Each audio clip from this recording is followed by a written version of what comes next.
The Declutter Queen with Avery Kundle. Today I'm recording in Spain, where I am currently on a vacation, working and pleasure. And it's kind of neat to be talking about this specific topic today because it's not very relevant where I am right now, as the weather's quite nice. But we're going to be covering winter accessories. And I call this episode Scarf Mountain, but scarf is basically synonymous with all of our winter accessories. Insert gloves, insert hats, you guessed it. As we dive in, it's good to remember that these categories are often overflowing. Shelves with hats that are overflowing, mitts all over the place, scarves, too many, what to do with them. So winter accessories can quickly get out of hand. And of course, if you live in a hot climate, you may still have winter accessories, fashion scarves and other beanies that you might wear in the winter months. So this applies to you too. But let's talk about why winter accessories multiply like rabbits and how to declutter them effectively, how to store the ones you do keep in a way that makes sense, and then, of course, how to get rid of stuff that you're no longer using. So, why do we accumulate so many winter accessories? One of the reasons might be because they seem harmless. They're small, cozy. They're often gifted to us because who doesn't need a new fresh scarf or hat? A scarf here, a hat there, gloves, no big deal, right? But they pile up fast. And one of these reasons that we have so many is, number one, they're affordable, so we buy them often. Number two, they're gifted to us, especially during holidays, birthdays, and other occasions. Number three, we often lose them and then might replace them and then, oh, I found the original, now I've got two, or five, or seven. Another thing is they feel sentimental. So these items are often caught up with memories for us, especially hats. Maybe we bought a hat on vacation or a sporting event, and so we keep them even if we don't wear them. Before you know it, you've got a full drawer of mismatched gloves and scarves and hats that you haven't touched in years. So we got to fix that.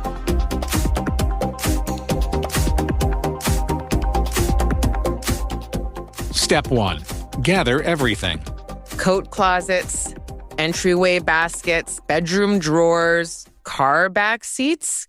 Get every winter accessory in one place. Again, the power of seeing things piled up in a group can be shocking and can be sobering.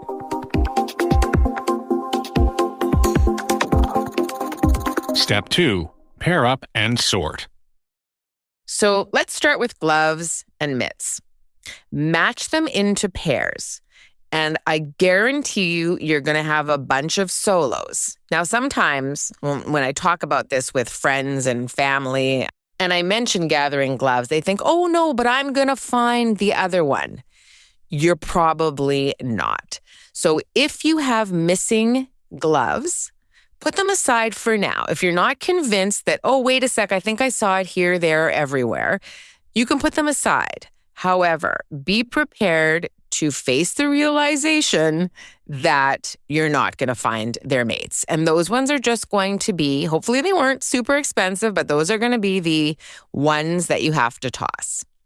Then move to scarves, hats, ear warmers, neck warmers, sometimes balaclavas, and kids' gear if you have little ones. Sort by category. That can help decisions be easier.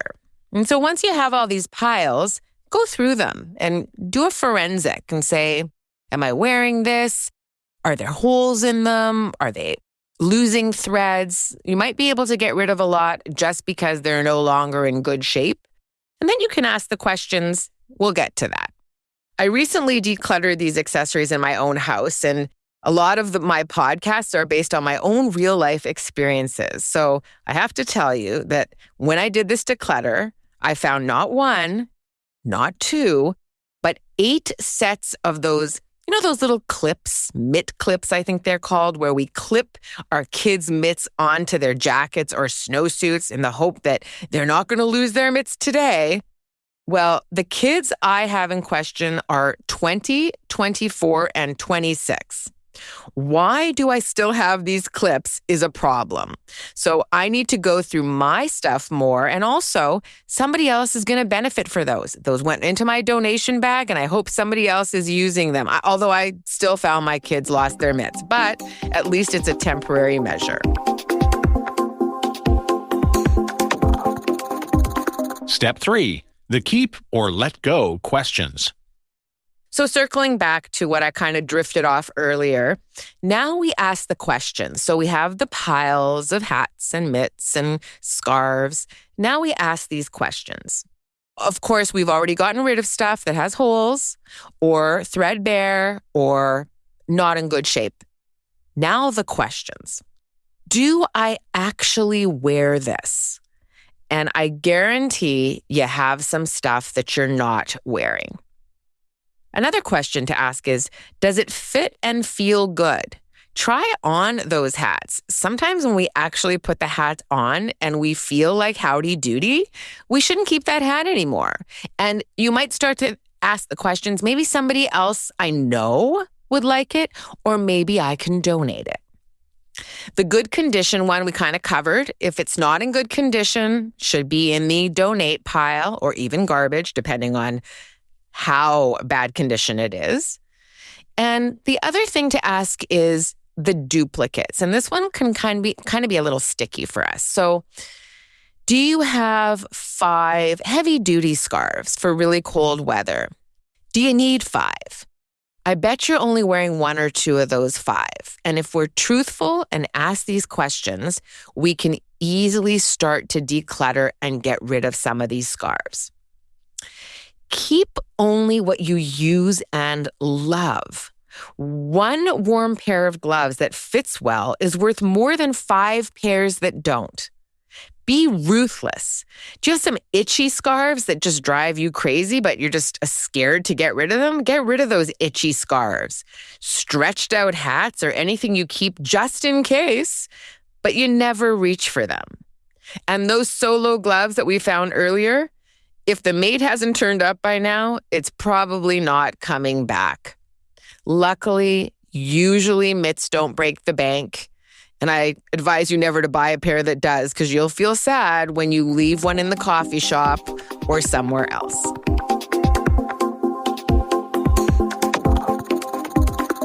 Step 4. Donate or recycle thoughtfully.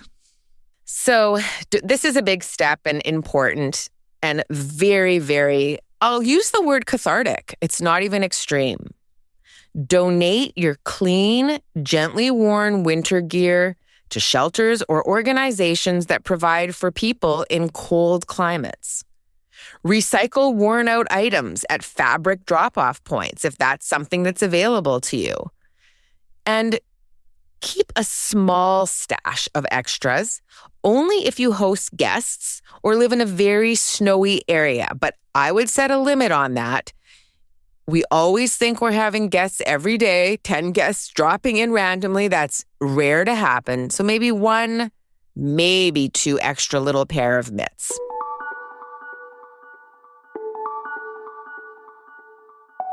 Now we've decluttered, and I hope you have, depending on how much winter accessories you owned, I hope you have quite a few bags for giveaway and possibly garbage. Once you've decluttered, it's time to store your winter gear in a way that's easy to access and easy to maintain. So the truth of the matter is we don't use these items year round, very rarely, and we're gonna maybe want to store them. So when you store your winter gear at end of season, stuff that you're keeping, here's a few tips. Use clear bins or labeled fabric baskets by category: hats, scarves, gloves.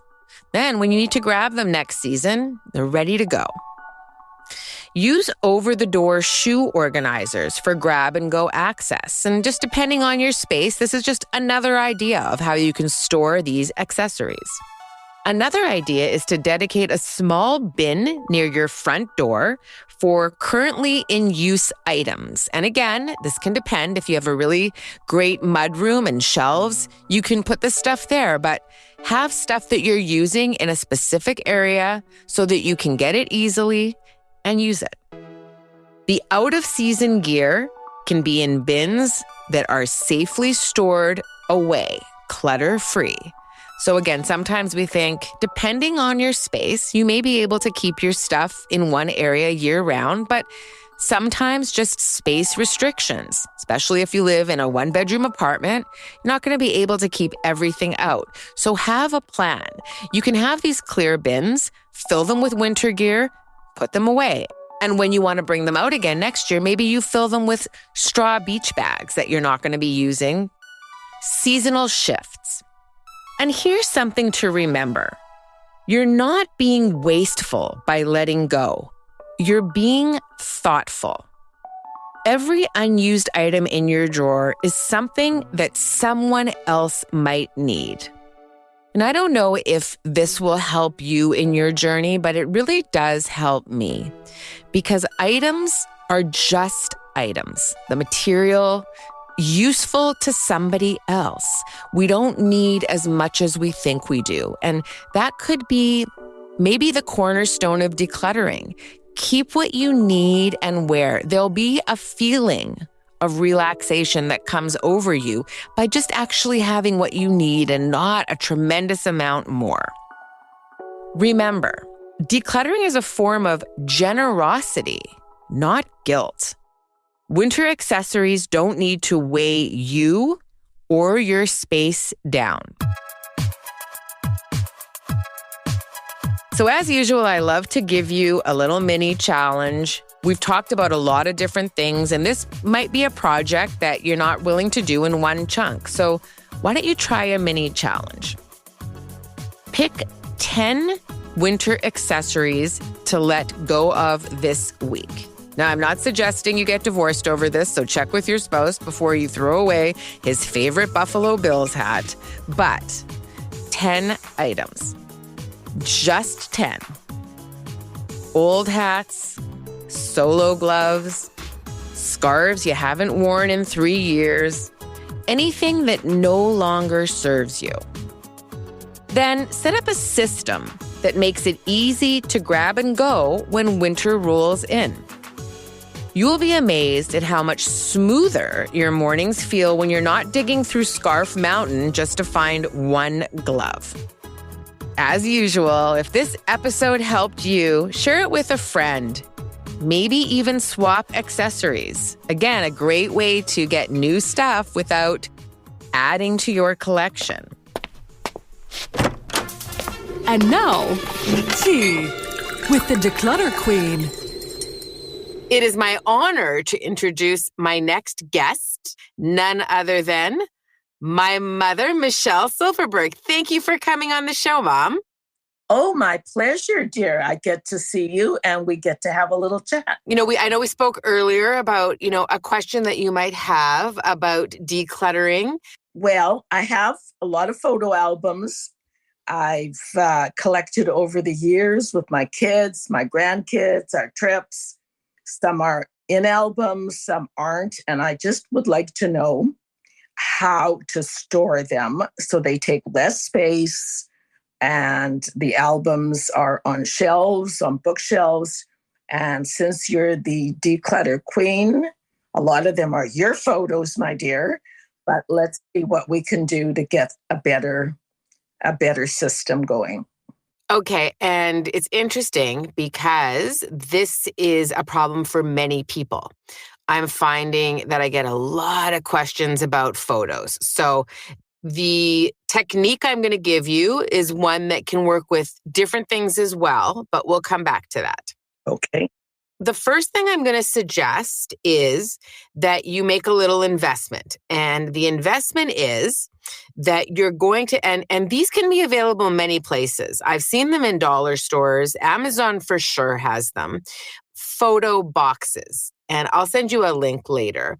And what these photo boxes are, they're actually quite nice. They have different colors and different patterns on them. And they're basically amazing places to store our photos.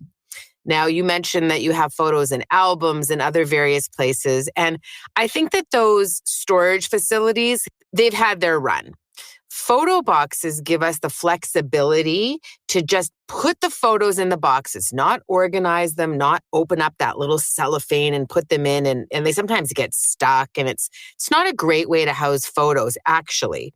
So the photo boxes will give you a place to put the photos, and then everything will have its place. Now, how many photo boxes you get? Well, I'd like to suggest you start with 6. You might need to buy more. Start with an investment of 6 photo boxes. Sure, easy. This part isn't so easy. Easy to click and buy. Next part's a little more complicated. So I want you to find a space in your house. And I personally know that you have a nice sized basement. And the reason I'm suggesting the basement is so that if you can't finish this project in one day, that it's not in your face, So find a place that's kind of out of the way for you to do the project. I think you have like a table down there or something, I think. Okay.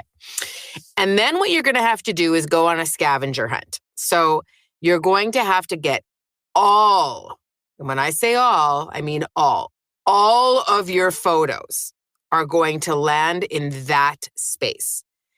Every album, every folder, every box, every photo you have. And that's going to be tough. You're going to have to go looking, but bring it all out and find an area to put them down. Have you run for the hills or you're still with me? I'm still here. Okay, so this is often the hardest part, the gathering, because we have stuff everywhere. Once you've gathered all the photos, I want you to take everything out. You might want to keep them together if there is some organization already that you've done, but those plastic albums, I want you to get rid of all of them.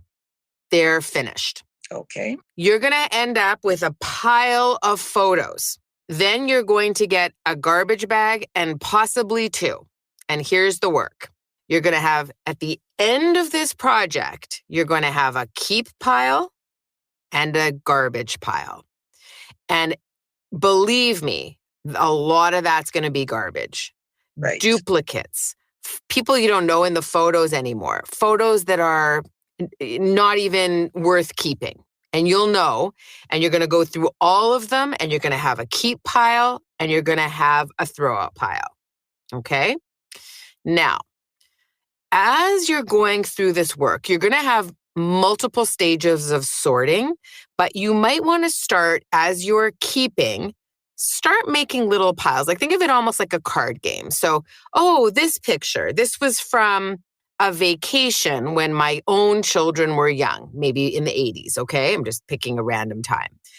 Those photos, you might want to start making a little sub-pile. So you're keeping it, but this goes over here. And then you might have, grandchildren. Let's have another pile there. This is from a trip I took recently. Okay, you see what I'm doing? Yeah. Rough sorting so that when you go through it the second time, you've got little piles already, okay? Right. Ultimately, after you've done this exercise, you're going to have a lot of garbage. And remember, and I know this is a tough one, you can throw out pictures. We don't have to keep everything. In fact, when we keep everything, the photos that are really meaningful kind of don't get their day in the sun. We're just kind of clouded with all these other pictures. So be diligent, duplicates, stuff that doesn't make sense, throw it out, get rid of it. What about negatives? I may as well throw those out altogether. Gonzo, finito. If you haven't made pictures from those negatives yet, you're never going to do it. No, I know. Gone. Garbage. There's no magic ball in there, Mom. Those are immediate garbage. Okay. You got a bag of garbage, I hope. You might have another thing of these albums that I'm getting rid of, all of that. That's going to be recycled or donated to, wherever you want, thrift store. But I want you to make sure that you've got a nice amount of get rid of. Right. And then you've got your gold. Okay. So here's the next stage. You're going to have your boxes open and you're going to have an idea of the sorting. So in my head, and I don't know your photo situation, but in my head, I would say you probably have a lot of grandchildren photos. Start putting the grandkid photos in one box. Every time you here's one of my grandkids, it goes in there. Then you might have past trips from a long time ago. Let one of your boxes house those. You might have recent trips. There's a third box. Right. And you're going to have your own. You might have relative events. Right. That'll be another box. It's not an exact science, but you'll start to see that you can slot things quite easily after you've got a couple. Oh, relatives, that's going in here. Oh, grandkids, that's going in here. Oh, past trips that I've taken recently, the gist. Right. And what you're going to end up somewhere between 4 or 5 or 6 boxes that are, you just put the pictures in. Don't worry about putting them in chronological order. That's a thing of the past. The pictures just go in the box. You don't have to stack them. You don't need index cards. Just put them in. At the end of the project, you're going to have, I think the boxes even come with little labels that you can put in the front. Label the box. So grandkids, trips, 1980 to 1990. Once they're complete, you're going to end up with all your photos are going to be either given away or trashed, kept, and they're going to be in these boxes. And then the boxes, they're really nice and easy to stack. You find a nice shelf, closet space, and you just organize them on the closet and you're done. Okay, question.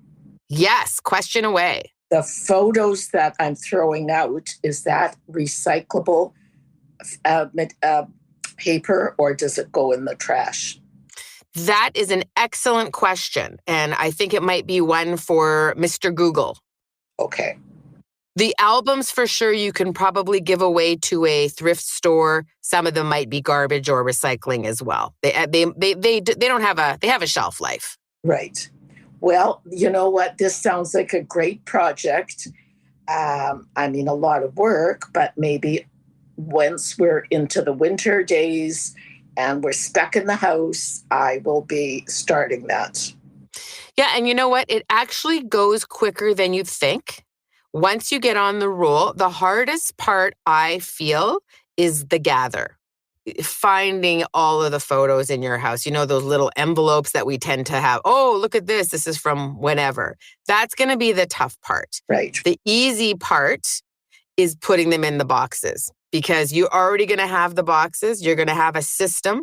It doesn't even have to be an exact system. Right. And the getting rid of is also not that tough because you're like, oh, this one is faded, garbage. Oh, I don't know who's in this, garbage. Oh, I have 7 of the exact same photos, garbage, garbage, garbage, garbage. You know what I'm saying? Well, I'm thinking of making an Avery box and sending it to you.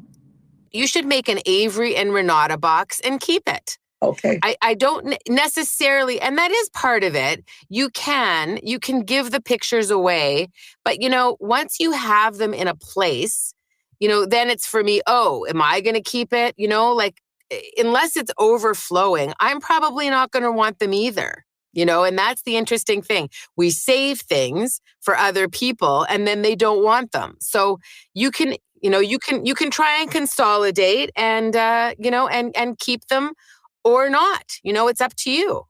Well, when we sell the house eventually and you see the Avery box That's the thing too. Like that's what I'm hoping for my kids. I have a Jaden box, an Asher box, and a Lily box. Right. And when they have room and space, hopefully they'll want to take their box. So we'll see. But you never know. Okay. There's only so much we can do, right, Mom? Exactly. I have a really good project, Avery, for the winter.